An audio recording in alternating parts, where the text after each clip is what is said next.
Hey guys, Infidel1258 here. Today we're going to get into talking about the Heloise the Hollow promo card. This is the legendary that's going to be released. Only 100 copies of this card will ever be printed. They're going to be sold one per day for 100 days. And it's going to conclude or cap the completion of the promo sale series that we've been talking about and enjoying recently. This card's amazing. These abilities are crazy. The synergies that are possible are exciting. And I want to talk about all of it. Otherwise, let's get into it. Heloise the Hollow. So this kit just basically, when I first looked at it, I didn't know what these first two new abilities were. I now understand from the recent town hall. And if you haven't seen it, go check out the town hall. You'll hear Matt and Nate talk about this amazing card. Sexy Ursula, as it were, as dubbed by the one and only Nate. And this card's amazing. The artwork's thick. The utility is crazy. Let's talk about it. So I'm going to spend time talking about the stats and abilities and how I see it fitting, and then I'm going to talk about deep dive on the two new abilities, and then I want to look at specifically summoners and monsters from the green and death and neutral splinters that will partner really. That's the order of things today. 9 mana. 9 mana means you're not susceptible to Giant Killer. That's a really big deal.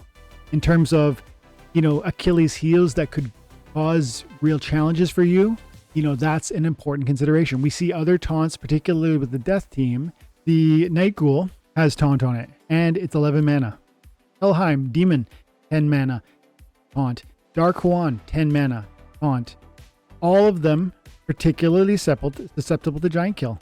And there's more that have that. So often that taunt is a big mana cost, and it will proc that Giant Kill. And so that's one of the ways that Giant Kill ends up being, that taunt ends up being brought down to earth. But this card escapes that concern. And so that is a resiliency or a perseverance or a check, like a positive check in the pros cons tracking of this amazing card. 8, obviously this is crazy. 8 melee damage is nuts. The only limitation there is you're going to proc your enemy's force field, but the opportunity ability means you're going to dodge most enemy force fields. Why? Well, with opportunity, you're attacking the most vulnerable unit on your opponent's team, the one with the least arts, unless they have a taunt of their own, which should imply what? It should imply that you're going to attack somebody with 1 hit point, 2 hit points, some smaller support monster in the back line, unless your opponent counterplays that with maybe like a Lily Shieldpaw, where you're going to produce camouflage on all your back line, some monsters, meaning Heloise the Hollow will not see those more vulnerable monsters, and then you're gonna siphon my my massive 8 damage output into your front line where you may intentionally have a force field. So there's going to be a counterplay there, which is interesting, and that's so often what the game wants and the game's designers are aiming for, where there's this real powerful usefulness, but then there's this obvious counter functionality or this counterplay. Clearly, force field is a counterplay to an 8 damage output. Opportunity will typically avoid those force fields, but like I said, there's ways where the counterplay can be made possible. 3 speed is a bit of a limitation. Having said that, it's not slow, it's just not fast. And as we said before, 3 is on that cusp of slow, and you're going to miss a lot of shots, and if your opponent brings even 1 slow, you're now down to 2. It's so easy to make this a very slow monster. Now that means it probably will be more safe or more positive within that reverse speed rule set, which makes it slightly more niche in some sense, but I still think 3 is going to be enough, especially since you can bring some swiftnesses and you can bring some slows to impede your opponent, and there's different ways to sort of augment or improve that. The limitations are, not very substantial, and the greatest limitation or the greatest challenge that this thing is going to be facing, or maybe the Achilles heel, is obviously the taunt. You're attracting all attention, and you only have a 7 hit point. There's no shield, there's no void armor, there's no phase or dodge or flight or anything that would even mitigate incoming damages. And so you have to be concerned that this thing is going to die quickly and easily. But there's tons of counterplay that's made possible. You could bring another taunt monster and put it before Heloise the Hollow in your order. Any of those ones that I featured are going to be possible because death have all of these taunt monsters. And then you add in green, you have 2 more. So now you have 5 taunt monsters that could precede Heloise the Hollow in your team construction, and the first taunt will be the point of distraction. Then your Heloise the Hollow will become visible after your first taunt goes down. So it's conceivable in a melee from any position, you put a Juan, a Night Ghoul, and then a Dark Heloise the Hollow. Or if you have a summoner that does Earth and Death, which we'll talk more about later, the options grow even further. And so that's one way to circumvent that one massive weakness, because 7 hit points with no mitigation is going to be a problem, but it does have mitigation. That's the other piece. These new abilities, a crazy new set of abilities that they broke down in the town hall. Again, you should check it out. There are 2 new abilities. The first one with what looks like a skull feature there is actually called Spite, and it's a 100% chance to retaliate. So when it was on Killing Blow.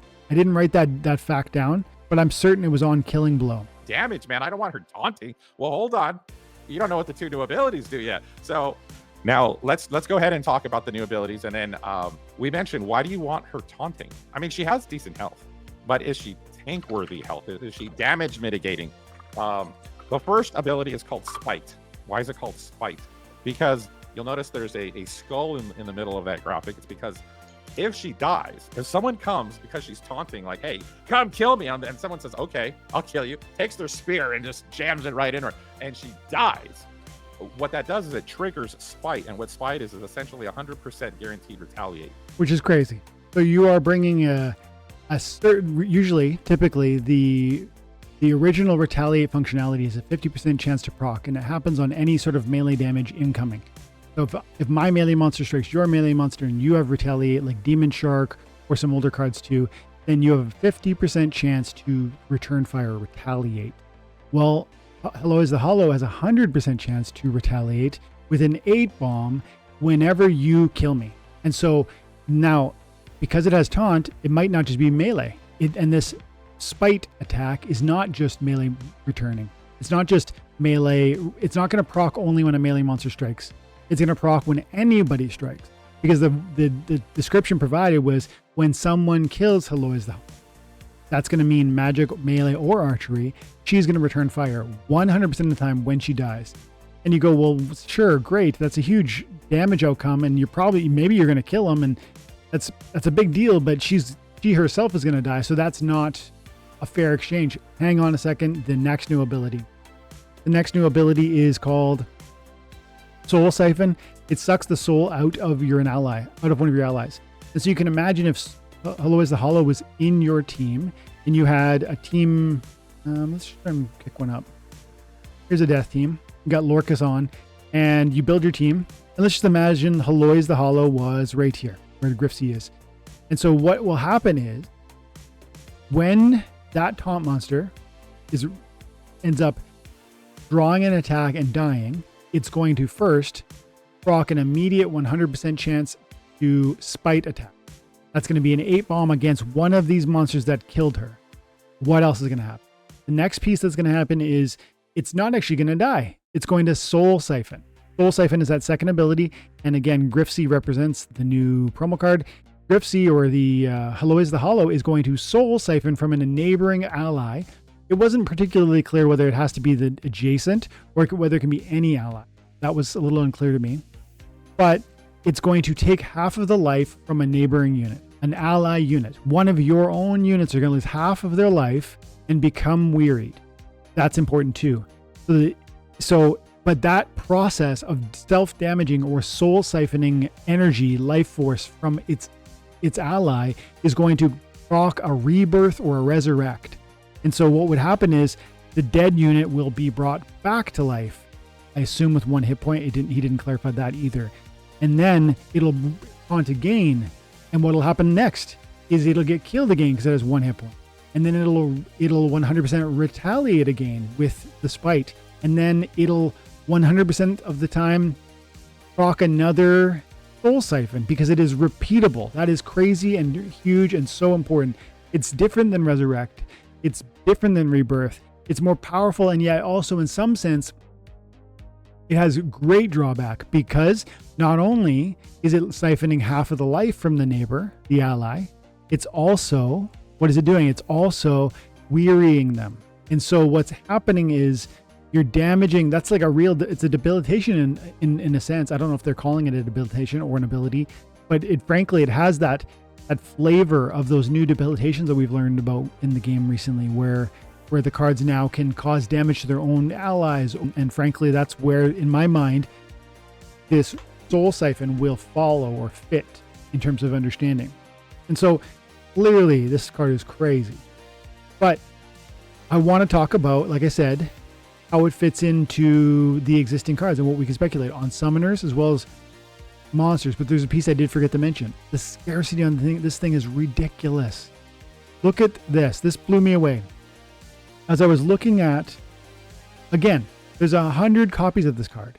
In fact, there's 100 copies and there will be 5 gold foils.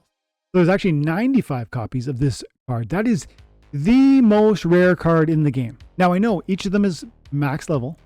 And so you might argue, I don't need a max level. Okay, fine. This is not for most of us. This is for almost no one. Almost no one will have this card. There's only 100. In fact, there's only 95. There's 5 gold foils, which will have the craziest price tag. And here's the nuts thing. When we look at the scarcity, it's not even close that 100 is like by far the lowest issuance card ever. Even Rooney, I think we could look Rooney too. We should look at Rooney, but look at Alpha, and let's look legendaries because they're going to be the most scarce in the entire game. Legendaries will.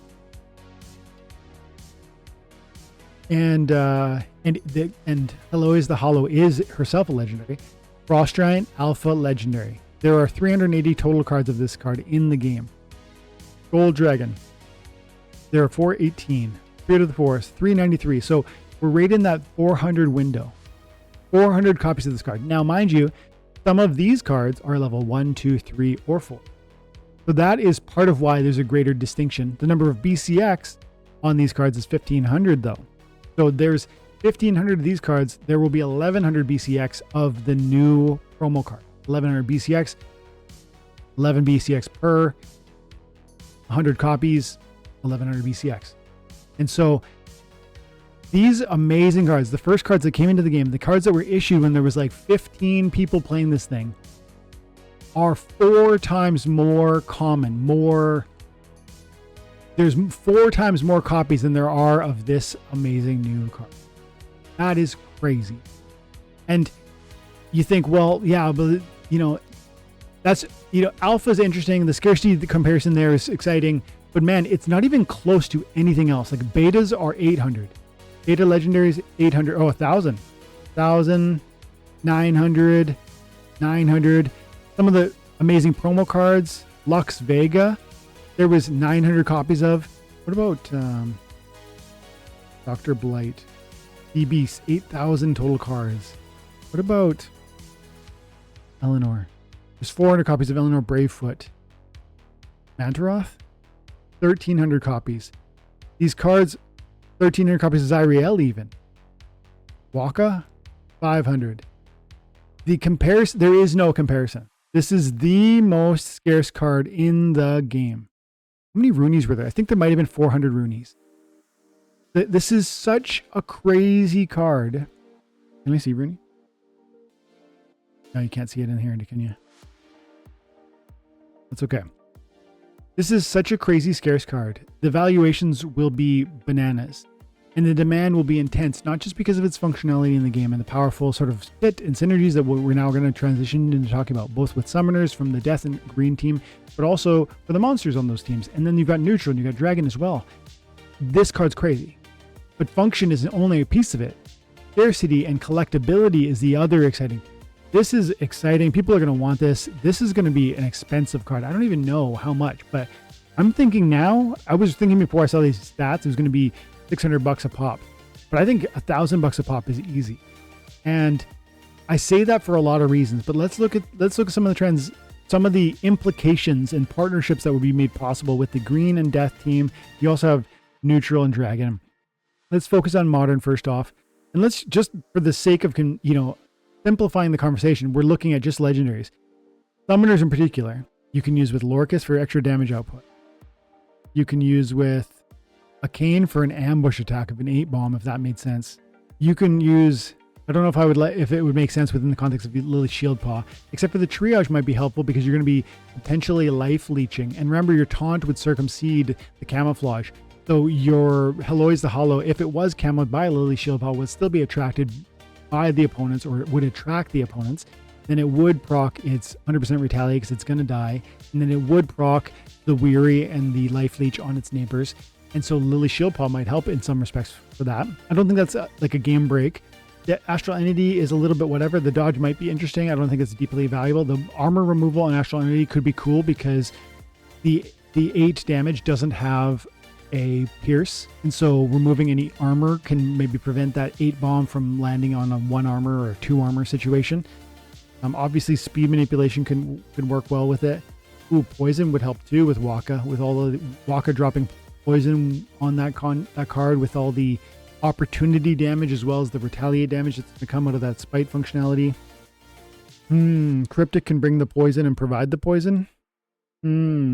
Oh, and then this too, interesting. Exposed, 80% chance to remove force field, lookout, reflection shield, void armor, or immunity after a successful attack. Expose will always remove immunity first. That is amazing. This is one card I don't have, and I've kind of slept on Cryptic because I don't often run into, for instance, I don't play at the highest league where maybe Grimbarden Smith has been a real problem. I know he's kind of been tamed a little bit because of some of the oppress that's available through Bank of the Bile, and the charge functionality that's Bank of the Bile. But this ability is particularly helpful against some of that play. Some of that Lily Shieldpaw, non-attacking monster in the first spot that's going to sort of stay alive like an Almakambia or a Grimbarden. And yet, Expose in conjunction with Poison would partner so well with this amazing card. And so that's just maybe a glimpse of the functionality. But I do think that or Trample would be crazy. With, by the way, you could last minute because of tactics decide, oh, my opponent has a taunt, drop a Trample with a Ferocity on that 8 bomb with Heloise the Hollow, and theoretically do 16 damage on the primary target, which is the taunt, because you've given Ferocity, or I think it's called Ferocity, to your monster, and then you're going to trample, and you won't do the 16 onto the next, but you'll do an 8 onto the subsequent target. So Lorcas or Cryptic will be crazy. Scavenge on there with the triage would be crazy, because when you come back due to Siphon Soul, you're going to have 1 hit point. And so triage on it and scavenge on it might be really helpful. There are so many synergies, and this is just looking at modern. This is just looking at legendaries. You know, if you start to think about, you could do Underboss and give yourself 2 more damage. You could give Reflection Shield, could be really interesting if thorns are going to be a problem for you. With Rekla, nobody talks about Rekla, eh? Cripple, no. Yes, and I mean Dallin, Cripple's always nice, but that's not going to be a game changer. I think that maybe covers the sort of the amazing ways to sort of unlock that functionality. It might be nice to bring some perseverance and some resiliency in the form of an Immortalis Void to your whole team. Also, the Shatter might be interesting because you would bring down armor, allowing maybe that opportunity monster to put in more work.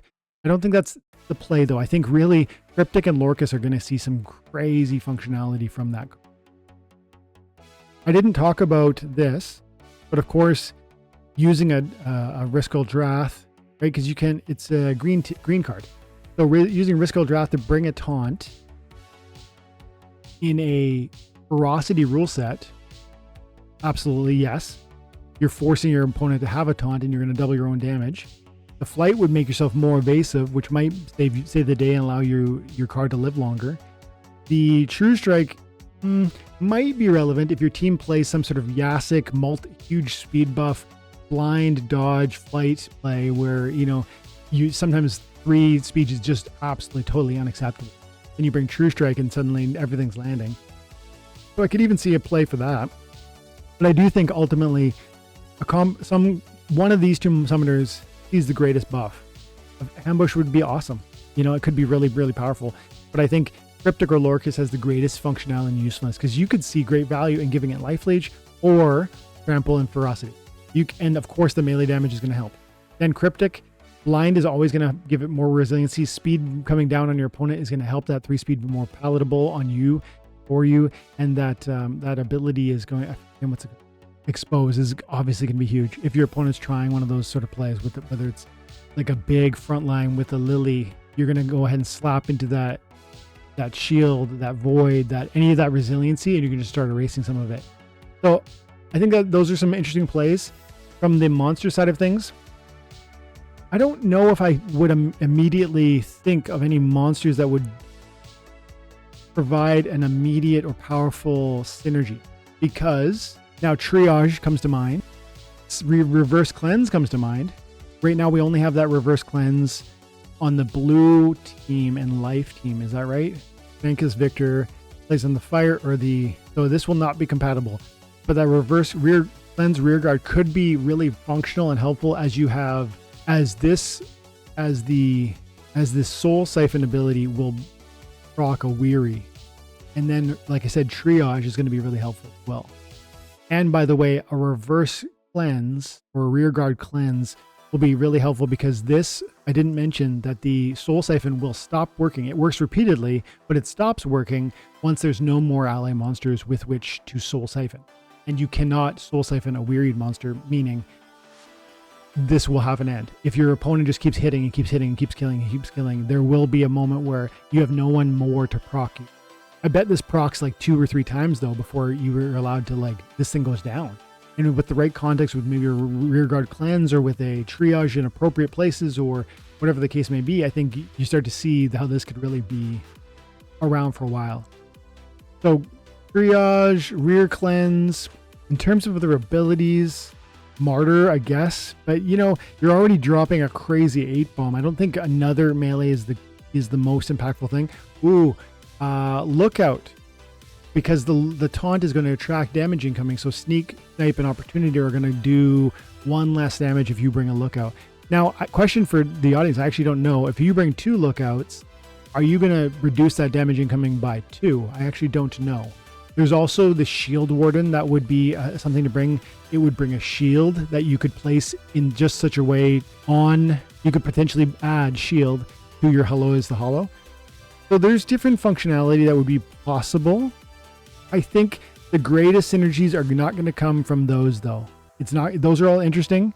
The triage, the shield warden, the lookout, those are great, but the greatest functionality or most interesting impact will definitely come from those summoners and how those tactics bring new combinations and power and effect to this insane 8 bomb. This is an exciting card. 95 copies of this card will exist. That is the craziest, most scarce card that has ever been in this game. And there are way more than 100 people that would want to buy an amazing card like this. There's the utility argument, there's the collectability argument, and there's at least 1,000 people in this game that would do that, I think, for a significant price point. If not 2,000 people that will desire this card. If that's the case, if my numbers are even close to accurate, you understand that these cards will sell for a huge premium. Add to that the complicating factor that there are many people that are going to want more than 1 copy of this. It's not just people who would scratch and claw to get 1, but maybe they want 5 of them. Maybe they want 10 of these cards. This card, it is so scarce and so collectible and so useful, it will command a massive price point. Is it going to be $600 a unit? Is it going to be $1,000? Will it be $2,000 a unit? I don't know. And then I wonder also, those gold foils, wow, 5 of them. That is crazy. And I assume there's a randomness to how that gets dropped. Like you open it and it just turns gold. That will change 5 people's lives. I bet you go from like a $1,000 card to a $5,000 card overnight. And you're just like, what? And that is crazy, and it's going to happen. And I hope I get to cover it with somebody. I hope I get to be that lucky person. Only time will tell. Let's leave it there. This card looks amazing. Let me know in the comments below whether you think I missed a synergy that is worth discussing or a limitation that absolutely needs to be discussed. Have an amazing day. God bless. Bye for now.